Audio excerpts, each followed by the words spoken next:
ยกมือ10 นิ้วกราบนอบน้อมยังพระติรัตนแก้วเจ้าตั้ง3 ประการอันมีพระพุทธเจ้าพระสัทธรรมเจ้าพระสังฆเจ้าอันเป็นสรณะที่เปิงตีเคารพนับถืออันสูงสุดในชีวิตขอกราบคารวะแทบไตรไวยสาปารมีธรรมพระมหาเถรานุเถระเจ้าคณะพระสังฆาธิการภิกษุสงฆ์องค์เนนจุตนจุองค์โดยความเคารพขอเจริญสุขเจริญปอนปออกไม่ออกศรัทธานาบุญสันนิบาตตันเข้าจุหนุ่มเท่าใจยิงขอน้อมต้อนรับทุกท่านเข้าสู่รายการมรดกธรรมกำเมืองและสารธรรมกำเมืองต่างสถานีวิทยุกระจายเสียงพระพุทธศาสนาแห่งชาติและสังคมคลื่นเพื่อการศึกษาพระพุทธศาสนาและวัฒนธรรมคลื่นพระพุทธศาสนาและจริยธรรมคลื่นวิทยุสีขาวเพื่อเจ้าประชาคลื่นวิทยุสารปีปริยัติศึกษาซึ่งส่งสัญญาณออกอากาศพร้อมกันต่างสถานีวิทยุคลื่น 104.50 เมกะเฮิรตซ์ของวัดไฟหินโดยเมตตาท่านเจ้าอาจารย์พระครูสมุวิสุวัตรวรกิโจท่านเจ้าอาวาสวัดไฟหินผู้อำนวยการสถานีและผู้ควบคุมเทคนิคการกระจายเสียงสถานีวิทยุคลื่นพระพุทธศาสนาและจริยธรรมในความอุปถัมภ์ของมูลนิธิพระบรมธาตุเจ้าดอยสุเทพในเมตตาพระครูวรบนามวงพรหมผู้อำนวยการสถานีท่านเจ้าอาจารย์พระมหาประสิทธิ์ผู้ควบคุมเทคนิคการกระจายเสียงสถานีวิทยุคลื่นสีขาวเพื่อเจ้าประชาในเมตตาของท่านอาจารย์พระครูอภิวัฒนบิกรมร่วมกับผู้อำนวยการสถานีวิทยุในเครือข่ายทุกๆสถานีตั้งแต่เชียงใหม่ลำพูนลำปางไปจนถึงเมืองแป่เมืองน่านสถานีวิทยุคลื่นสารปีปริยัติศึกษาในเมตตาของหลวงพ่อท่านพระครูสาธรกิจโกศลหลวงพ่อเจ้าคณะอำเภอสารปีท่านเจ้าอาจารย์พระครูวิมลภูริพัฒน์ท่านเลขานุการผู้อำนวยการสถานีวิทยุของคลื่นสารปีปริยัติศึกษาและวิทยุชุมชนทุกสถานีที่ได้เมตตาถวายเวลาพร้อมกันนี้ก็ขอยกมือ10 นิ้วกราบถวายการต้อนรับและเจริญพรต้อนรับพ่อแม่ครูบาอาจารย์พระเจ้าประสงค์องค์เนนตลอดจนญาติโยมศรัทธาที่ได้เข้ามาติดตามรับชมรับฟังทางภาพและเสียงการไลฟ์สดทางหน้าจอ Facebook ไลฟ์ของวัดวังสิงห์คำทางเพจของมรดกธรรมล้านนาและก็ทางFacebook ของท่านพระครูสมุวิสุวัตรวรกิโจก็ดี Facebook ของคลื่นธรรมะสีขาวตลอดจน Facebook ของครูบาอาจารย์และญาติโยมเนอะที่ได้เข้ามาแล้วก็ได้กดแชร์กดลิงก์กดไลค์รายการนี้ไปยังกลุ่มเพื่อนๆของทุกท่านตัวเองรายการนี้ดำเนินโดยกล่าวกับผมอาตมภาพพระครูวิสิทธิ์ศิลาภรณ์รองเจ้าคณะอำเภอเมืองเชียงใหม่เจ้าอาวาสวัดวังสิงห์คำตำบลประแดดอำเภอเมืองจังหวัดเชียงใหม่หรือตุลุงในวังนำรายการนี้มาพบปะกับทุกท่านตั้งแต่เวลานี้เป็นต้นไปปะกันวันนี้ก็เป็นวันพระวันศีลอันเป็นวันพระวันศีลที่2ของการเข้าพรรษาแล้ววันเวลาผ่านพ้นไปด้วยความรวดเร็วพุทธองค์ได้ตรัสเตือนตรัสถามเฮาท่านทั้งหลายว่าวันคืนล่วงไปบัดนี้เราทั้งหลายกำลังทำอะไรกันอยู่เนี่ยถามตัวเก่าถึงวันเนอะกำเดียวกับมดกำเดียวกับเสี่ยงไปวัน ทุกวันพระวันศีลก่อนที่จะได้ดำเนินรายการฟังเทศน์ฟังธรรมเจิญจวนสาธุชนญาติโยมเนอะบางท่านก็จะไปวัดไปวาไปทำบุญสูนย์ตานสร้างบารมีธรรมบางท่านก็อยู่บ้านอยู่จองดังนั้นโอกาสนี้เชิญชวนเราเจ้าข้าทั้งหลายร่วมกันไหว้พระนพธรรมเข้าเฝ้าองค์พระผู้มีพระภาคเจ้าเข้าเฝ้าสมเด็จป่อเขาก่อนเนาะแล้วก็เดียวก็ก้อยมาฟังน้ำฟังธรรมและสาระต่างๆตันต่อไป เจิญเนอตั้งอกตั้งใจไหว้พระนพธรรมเข้าเฝ้าสมเด็จป่อพร้อมกันณโอกาสบัดนี้อิมินาสการเรนะพุทธังอภิปูชยามะอิมินาสการเรนะธัมมังอภิปูชยามะอิมินาสการเรนะสังฆังอภิปูชยามะอะระหังสัมมาสัมพุทโธภควาพุทธังภควันตังอภิวาเทมิสวากขาโตภควตาธัมโมธัมมังนัมมสสามิสุปฏิปันโนภควโตสาวกสังโฆสังฆังนะมามิหันทะมะยังพุทธัสสะภควโตบุพภาคณมกาลังกโรมะเสนะโมตัสสะภควโตอะระหะโตสัมมาสัมพุทธัสสะนะโมตัสสะภควโตอะระหะโต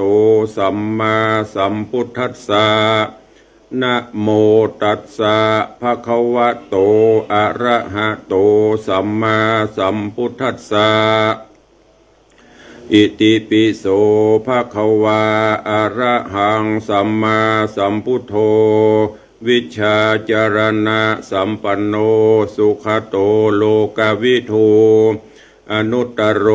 ปุริสะธรรมสารถิสัทธาเทวมนุษสานังพุทโธภควาติสวากขาโตภควตาธัมโมสันทิฏฐิโกอากาลิโกเอหิปัสสิโกโอปนะยิโกปัจจตังเวทิตปโปวินยูหิติสุปฏิปันโนภควโตสาวกสังโฆอุชุปฏิปันโนภควโตสาวกสังโฆญาญะปฏิปันโนภควโตสาวกสังโฆสามีจิปฏิปันโนภควโตสาวกสังโฆยะติทังจัตตาริปุริสายุคานิอัฏฐะปุริสาปุคลาเอสะภควโตสาวกสังโฆอาหุนยโยปาหุนยโยทักขินยโยอัญชลีกาลนิโยอนุตตรังปุญญเขตังโลกัสสาติ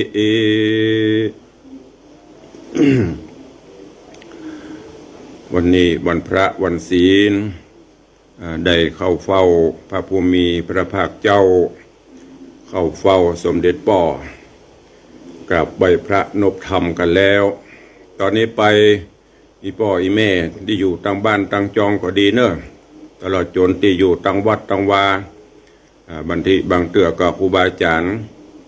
เปิดหอกระจายข่าวเปิดเสียงตามสายในวัดในวาในบ้านในจองตอนนี้ก็เชิญทุกท่านตั้งจิตตั้งใจวันพระวันศีลสมทานฮับศีลโดยพร้อมกันเนอนะโมตัสสะภะคะวะโตอะระหะโตสัมมาสัมพุทธัสสะนะโมตัสสะภะคะวะโตอะระหะโตสัมมาสัมพุทธัสสะนะโมตัสสะภะคะวะโตอะระหะโตสัมมาสัมพุทธัสสะ พุทธังสรณังคัจฉามิธัมมังสรณังคัจฉามิสังฆังสรณังคัจฉามิตุติยัมปิพุทธังสรณังคัจฉามิตุติยัมปิธัมมังสรณังคัจฉามิตุติยัมปิสังฆังสรณังคัจฉามิตติยัมปิพุทธังสรณังคัจฉามิตติยัมปิธัมมังสรณังคัจฉามิตติยัมปิสังฆังสรณังคัจฉามิปานาติปาตาเวระมณีสิกขาปตังสมาธิยามิอะตินนาตานาเวระมณีสิกขาปตังสมาธิยามิกาเมสุมิจฉาจาราเวระมณีสิกขาปตังสมาธิยามิมุสาวาตาเวระมณีสิกขาปตังสมาธิยามิสุราเมรยะมัชฌะปมาทัฏฐานาเวระมณีสิกขาปตังสมาธิยามิอิมานิปัญจสิกขาปตานิสีเลนะสุขติงยันติสีเลนะโภคสัมปตาสีเลนะนิพุติงยันติตัสมาสีลังวิโสทะเย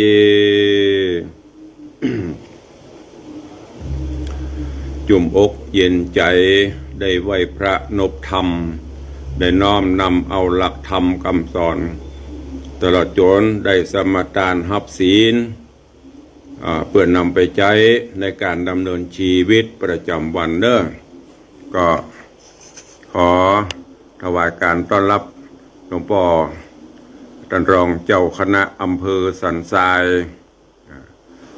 วัดสันทรายมูลเนอะท่านพระครูพิพัฒน์ศิลสังวรหลวงพ่อได้เข้ามาเป็นกำลังใจเจริญปอนต้อนรับป่อสุวัตอินใหญ่เนอะเจริญปอนต้อนรับคุณโยมสลินทิพย์บุญเลิศโยมชนจันทร์ซ่อนค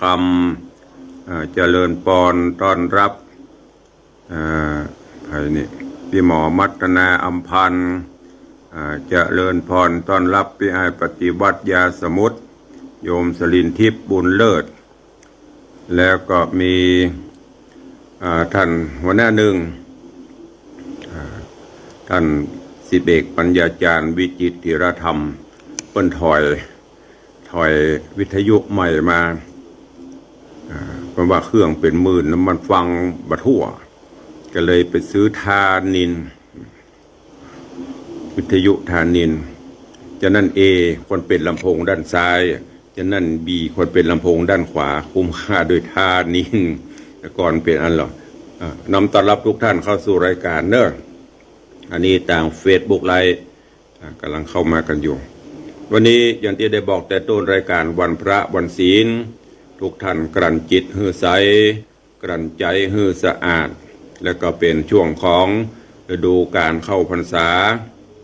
เป็นวันพระวันศีลวันที่2เป็นวันแห่ม8 ค่ำเนอะสถิติอย่าให้ลดลงกันมากเกินไปนะ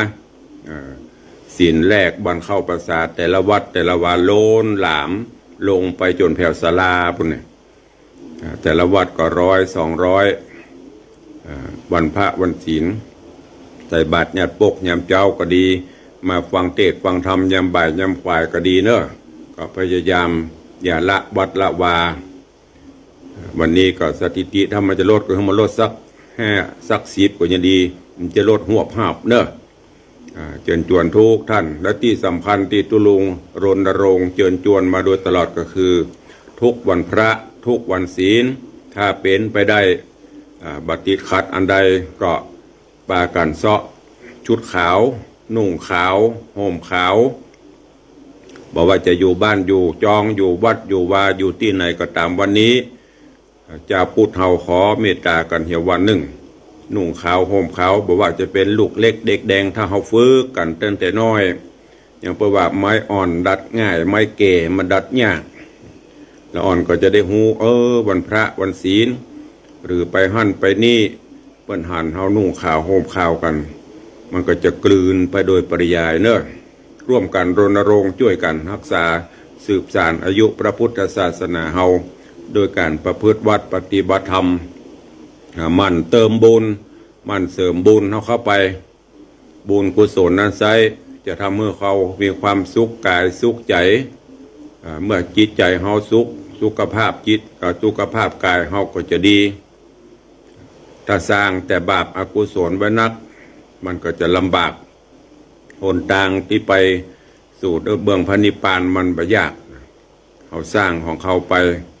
พุทธเจ้าก็ได้ชี้แนะชี้นำบอกทางให้เขาอย่างที่ปนบอกที่เขาสวดสรรเสริญชี้ทางพระนฤพานอันพ้นโศกวิโยคภัยการที่เขาจะพ้นโศกพ้นวิโยคอันอย่างต่างๆเขาก็ต้องมีศีลมีธรรมประพฤติปฏิบัติบางพ้องก็สร้างแต่ทานแต่บ่มีศีลบุญมันก็ประโยชนะมันก็เกิดได้แบบบ่เต็มที่เหมือนดังที่เขาฟังธรรมมหาวิบากกรรมวิบากน่ะเศรษฐีสร้างบุญกุศลทานเสี่ยงหมูกี่ร้อยกี่ล้านโกฏสุดท้ายก็ยังป้นต้องไปตกทุกข์ทรมานในอเวจีเพราะอย่างทานแต่บ่รักษาศีลจะต้องควบคู่กันไปเนอะศีลสมาธิปัญญาที่สำคัญก็คือปัญญา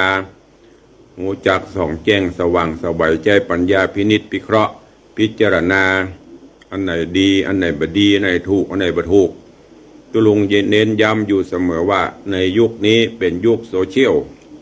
เป็นยุคการสื่อสารที่มันรวดเร็วแล้วก็มีดึง AI มีอย่างเข้ามาประกอบกันนักเหมือนดังเมื่อก่อนเขาจะไปหั่นปะนี่ต้องจอดต้นบะขามเจือหน่อยต้นบะขามนี่ก็คือจอดถามเปิ้นวัดนั้นไปตอนใดจะไปวัดบางสีคำไปตอนใดหามันมี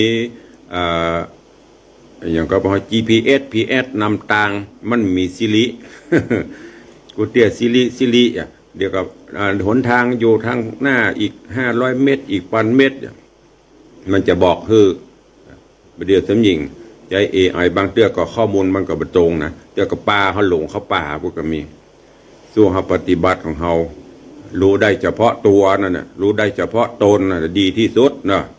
จะไปหั่นไปนี่ก็เตรียมตนเตรียมตัวหูเส้นต่างเตรียมสปันพร้อมเช็ครถเช็ครางพร้อมน้ำมันเต็มก็ถึงจุดหมายปลายทางโดยสวัสดิภาพเหมือนดังเฮาจะไปพระนิพพานนั่นนิพพานมันบ่ไกลเฮาก็ต้องเตรียมพร้อมเตรียมอย่างตุลุงก็ต้องเตรียมบุญประพฤติวัดปฏิบัติธรรมเติมบุญเข้าไปเฮาก็จะถึงจุดหมายปลายทางสุขใจเฮาการสร้างบุญสร้างบาปก็เหมือนอย่างที่เปิ้นว่าน่ะเกลือถ้ามันกระสอบหนึ่งกับน้ำแก้วเดียวมันก็สู้กันบ่ได้เค็มปีกินบ่ได้แต่ถ้าว่าเกลือกระสอบหนึ่งเฮาน้ำเติมเข้าไปหรือว่าไปถอกลงแม่น้ำใหญ่ไปถอกลงน้ำปิงน้ำทะเลมันก็ละลายความเค็มไปบุญบาปก็ทำกันไปอย่างที่เพิ่นว่าน่ะบุญบาปมันสูญกันแต่ว่าพยายามเพื่อบุญนักกว่าบาปมันก็จะคละกันไปเนอะก็วันนี้เวลาก็ล่วงเลยมานักเกละเข้าสู่หัวใจรายการเดี๋ยวก่อนเนาะฟังพระธรรมเทศนากรรมพระสุรินทกุมารลำดาขึ้นมาถึงภูกที่3ละตอนที่แล้วก็มาถึงที่พญาศิริมิธิราชสั่งให้เสนาอำมาตย์นำปลาเอาจันทสามวดีไปปล่อยเนื่องจากมีท้องโดยไม่มีพ่อพญากำมงืดสังกาว่าลูกเนี่ยสร้างความอับอายขายหน้าแล้วก็ประกอบกับกิจจะเสนาหรือเตวตัดกับจาดมาเกิดซึ่งเป็นกู้ปรับกับโพธิสัตว์เจ้าอยู่ละก็ยุยงให้เอาไปปล่อยยุยงให้เอาไปลอยเปตอนนี้ก็เสนาอำมาตย์ก็นำปลาเอา สามาวดีจันตาสามาวดีใส่เปป่วยที่แรกก็บอกมีไผ่กล้าที่จะปลดไอ้ยังก็สมอปลดเยียบมัดแต่สุดท้ายนางก็บอกบ่เป็นหยังข้าบ่ถือโทษโคตรกรรมกระทำเวรอย่างเนิ่นถือว่ามันเป็นกรรมของข้าสู่เจ้าก็ปฏิบัติตามนั้นเถอะจากนั้นเปิ้นก็ปล่อยเปตัดเปไหลไปนางจะเป็นจะได้ชะตากรรมจะเป็นจะได้เรื่องราวจะเป็นจะได้เชิญทุกท่านติดตามรับฟังจัน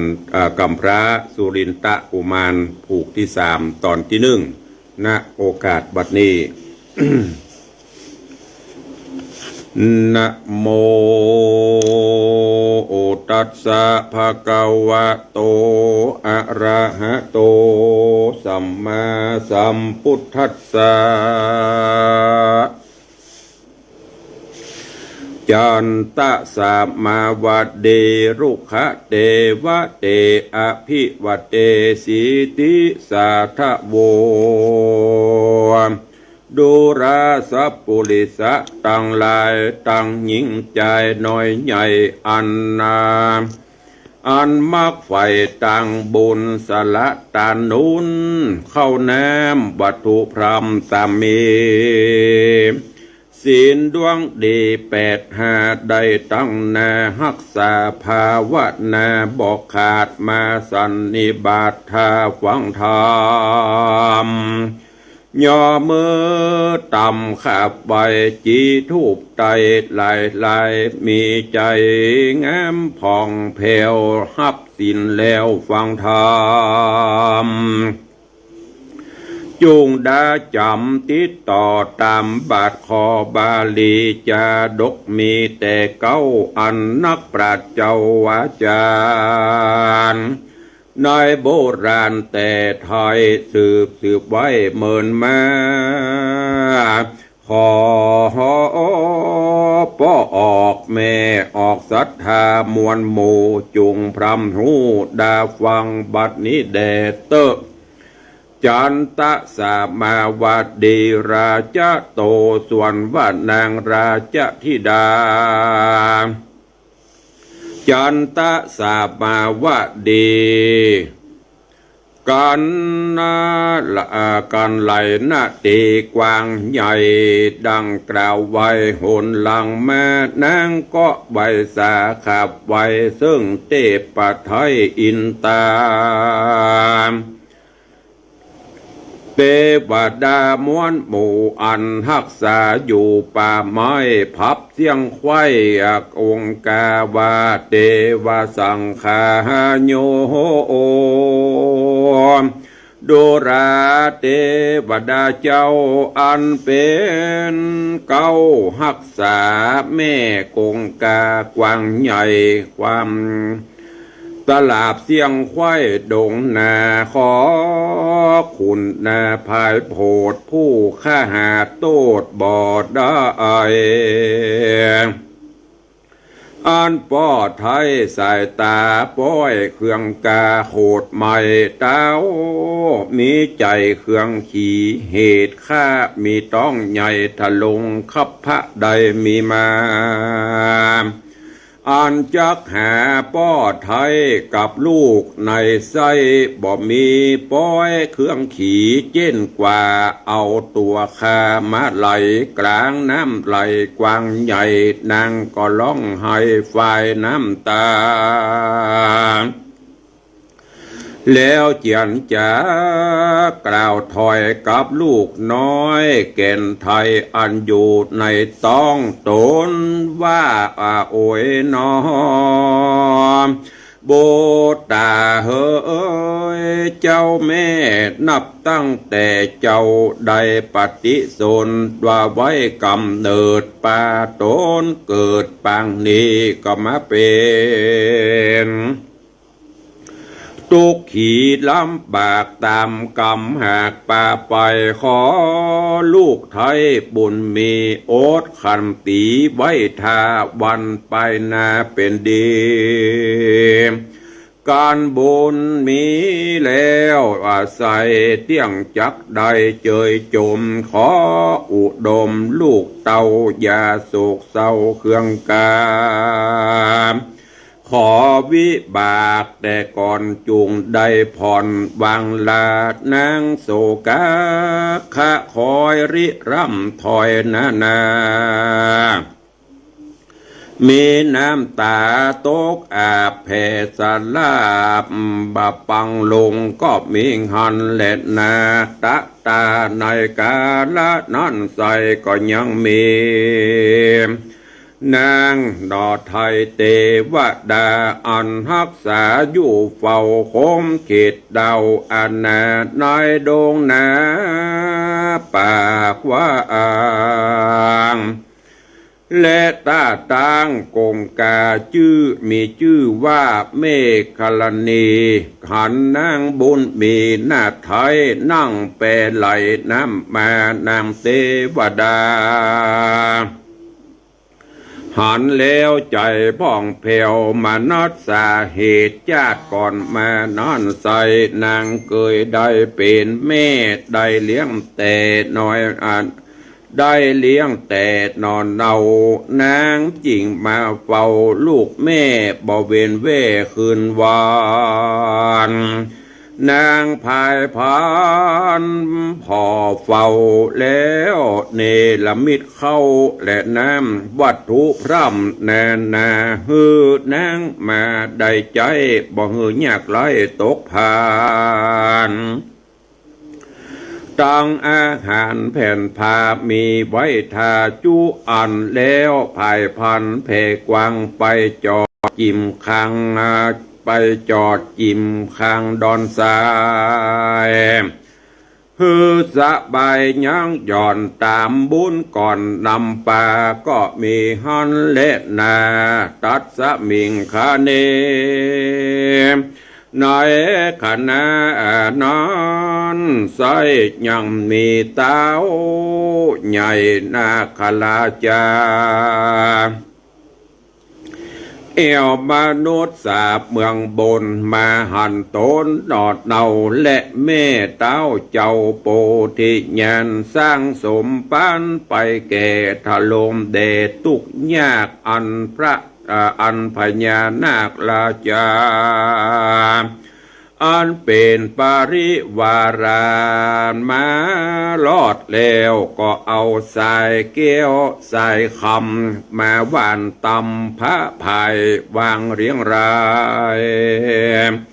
บนสายหาดคือสะอาดงามตาเป็นที่มายังจอดแห่งเจ้ายอดนอเนาสองแม่เต่าโปธิญาณโ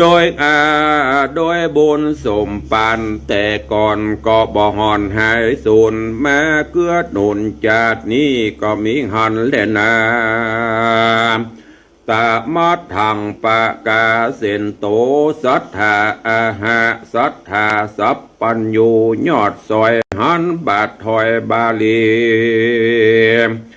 บทหลังมีไปแจงพระจิงแสงเตสนา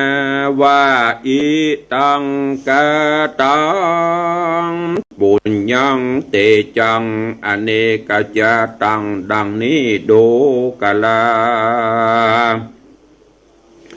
ภิกขุตั้งหลายหมู่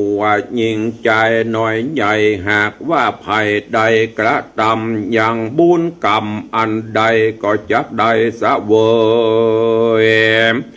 บอกกระอาจเลยไปนาอันเจ้าหนอดลาโปธิญาณอติตาการล่วงแล้วเจ้าหนอเกี่ยวกุมารเกิดเป็นใจผ่านทุกข์ยากแสนลำบากเครื่องขีดในปุรีกุรุตนกรพระภูธรนอดเนาอยู่บ้านเก่าเจ้นคาเดียว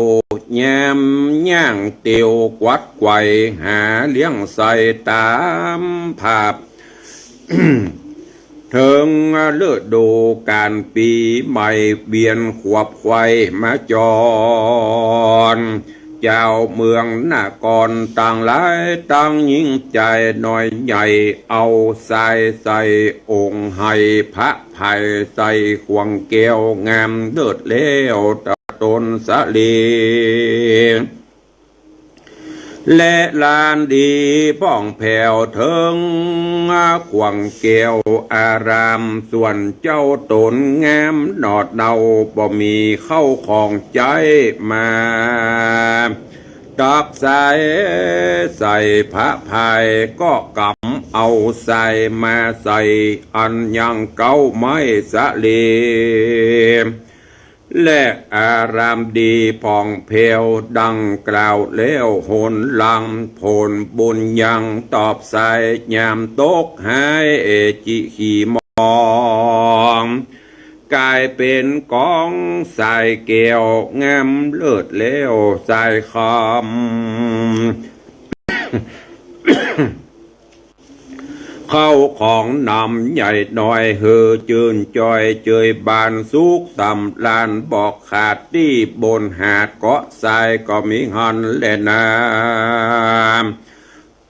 ตัดสมาเหตุนั้นใส่คนโลกไตยิงใจจุ่งคงควายอย่าขาดอย่าประมาทยอตานแปลงใจบ้านจื่นจอยแม่นนี่น้อยและมากจุงบริจาคตามมี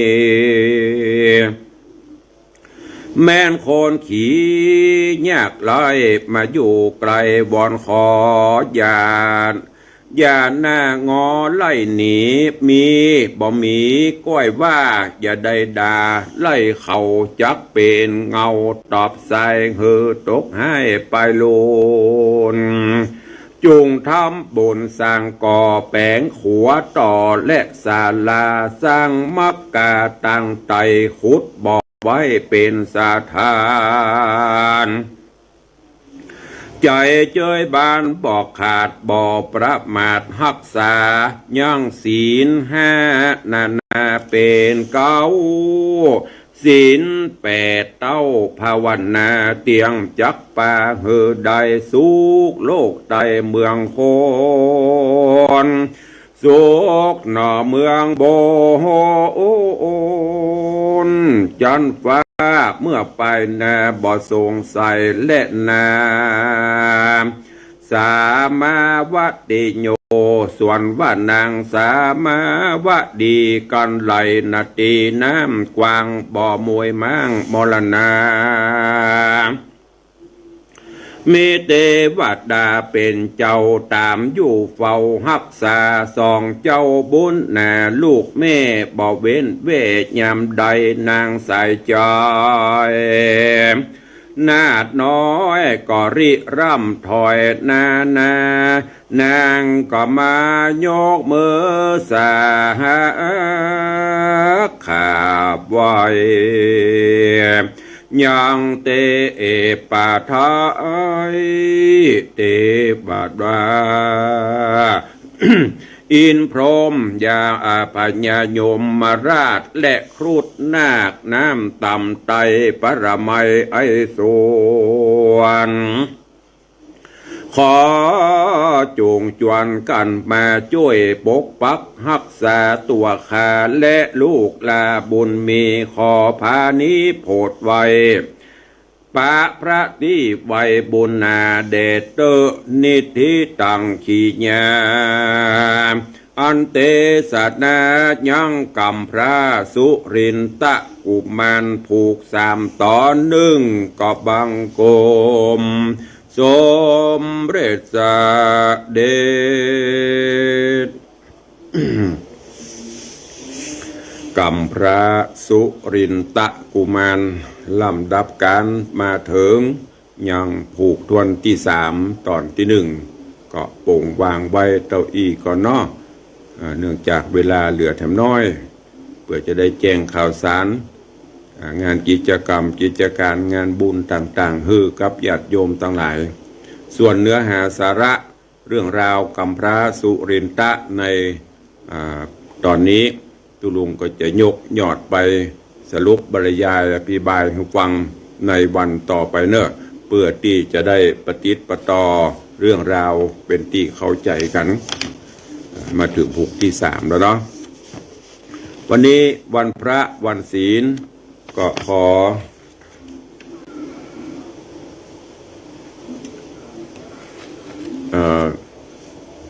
แจ้งข่าวสารงานบุญเนอะกิจกรรมพอดีตุลุงลืมแว่นตาจำเป็นได้ขีดตัวเก่าจะลุกกระดูกันอะไรกิจกรรมของทางคณะสงฆ์จังหวัดเชียงใหม่ร่วมกับทาง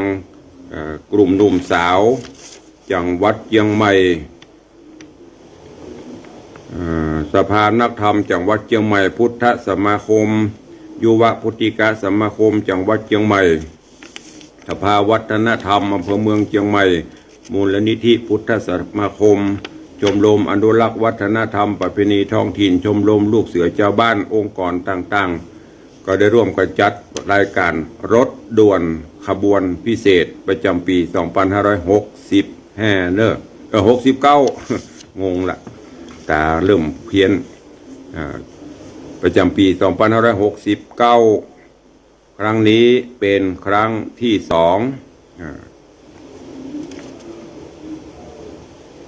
เริ่มครั้งที่1วันนี้เริ่มครั้งที่1จอดชานชลา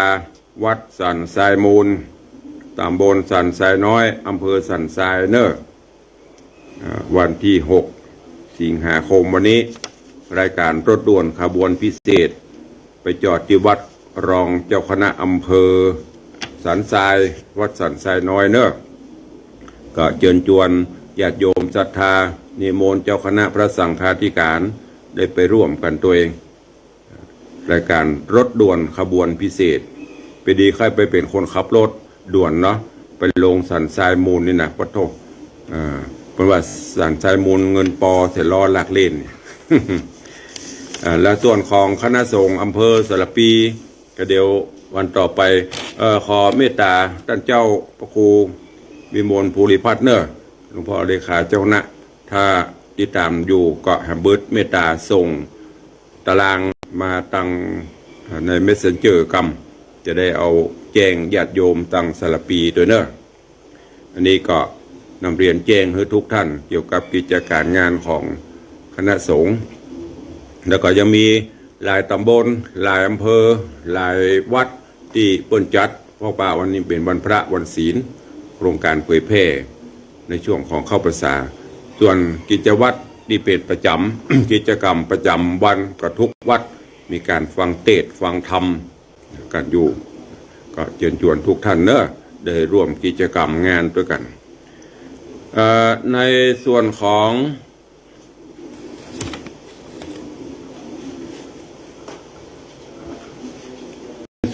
งานวัดวังสิงห์คำเนอะ งานทำบุญครบรอบอายุวัฒนมงคล63 ปีของตุลุงก็ใกล้เข้ามาละวันนี้วันที่6ก็เหลือเวลาแทมบกี่วันเนอะน้อมเอิญเจิญจวน FC ญาติธรรมได้มาร่วมเป็นวันรวมญาติ FC แฟนรายการกันเนอะเป็นประจำกู้ปีแล้วแต่ว่าจะนับจะน้อยนั่นก็แล้วแต่เวลาในปีนี้ก็ตรงกับวันศุกร์ที่21 เดือนสิงหาคมที่จะถึงนี้เนอะเชิญชวนทุกท่านได้มาร่วมสืบโพลาจตาเสริมบารมีต่อเติมเสริมบุญร่วมกันแล้วก็ขอบคุณอนุโมทนาบุญกับญาติโยมผู้มีคุณูปการหรือว่า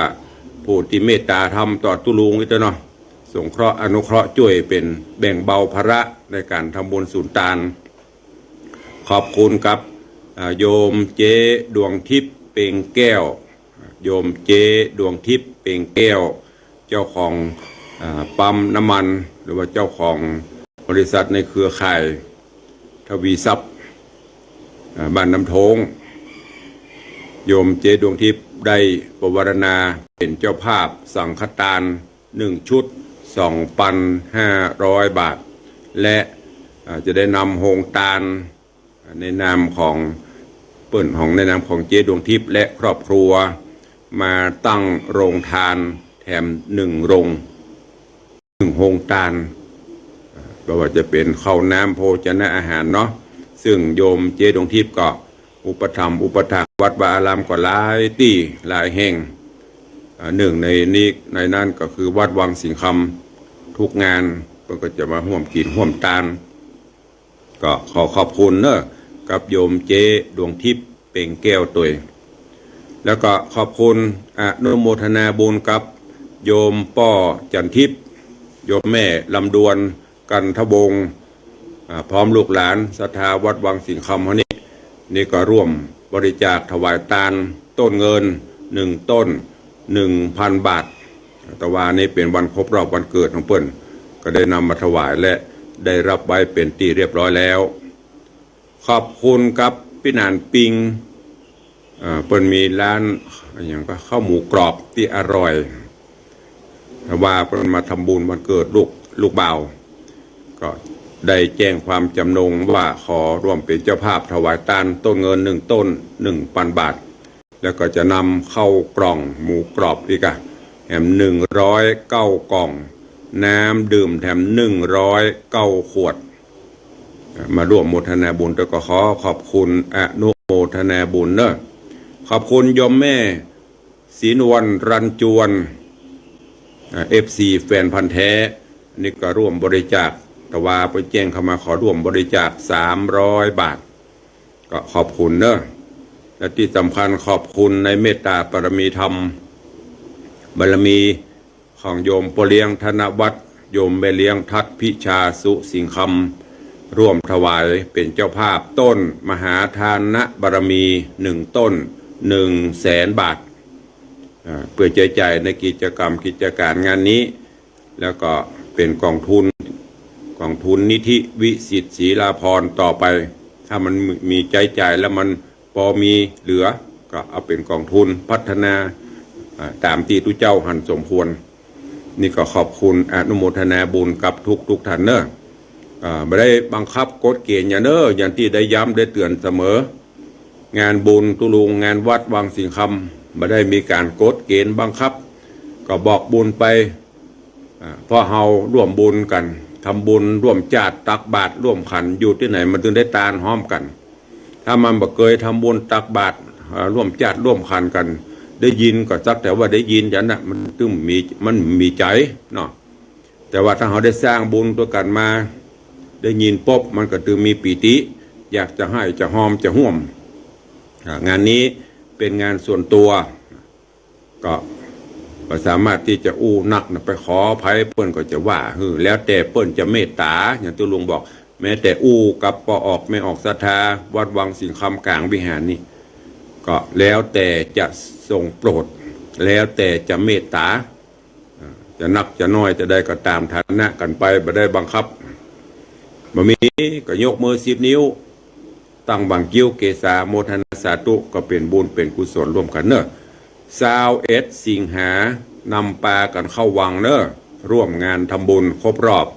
63 ปีครบรอบอายุวัฒนมงคลตุลุงในวังเนอะก็ขอเชิญตัวเองเข้าสู่โหมดท้ายรายการวันนี้ใครจะอู้จะเอ่ยต่างบ้านต่างวิทยุตีฟังอยู่ก็โทรศัพท์เข้ามาร่วมได้เนอะส่วนต่างเฟซก็เดี๋ยวตุลุงจะไปตักไตไปคอมเมนต์พี่หมอก็ดีเนอะพี่หมอมัทนาก็ดีไผ่ก็ดีที่เข้ามานี่ใครจะร่วมเป็นเจ้าภาพก็เจริญปอนเจิญไอ้อย่างเนี้ยปีนี้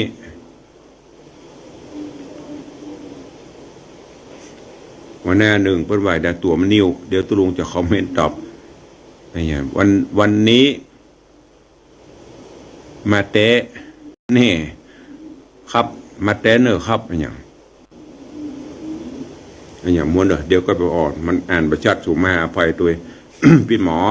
มัทนาแล้วก็มีภัย โยมชนจันทร์ทุกท่านเนอะที่เป็น FC หน้าจอ Facebook นะมาร่วมบุญกินบุญทานด้วยกันจะมีต้นใหญ่ต้นน้อยจะมีโฮงทานน้ำดื่มอาหารมากก็โมทนาสาธุตัวเอาตั้งบ้านตั้งจอง ใครจะอู้จะเอ่ยตัวก็โทรเข้ามาเนอะตุลุงเปิดหรือยังโทรศัพท์เปิดแล้วหรอ0817836540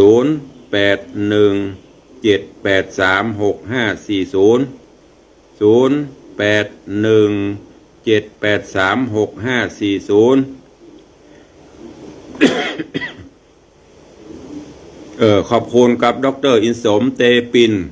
พิทาจารย์ปุจารย์เสียงทองก็ร่วม